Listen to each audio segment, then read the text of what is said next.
মালিক পক্ষ সময় নিয়েছিল, তারপরে চালাবে কি চালাবে না, মালিকের সাথে কি হয়েছে, কি করবে, শ্রমিকের চাকরিকে রাখবে কি রাখবে না, না রাখলে পাওয়া দিলে কিভাবে দেবে, তারা সময় নিয়েছিল।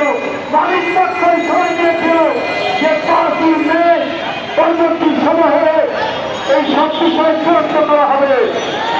আমাদের 25 এপ্রিল যে আন্দোলনে এইটা হয়েছিল, তারপরে অনেক ষড়যন্ত্র যাওয়ার সময় নষ্ট করে জনগণকে আমরা ভোগান্তিতে করতে চাই না।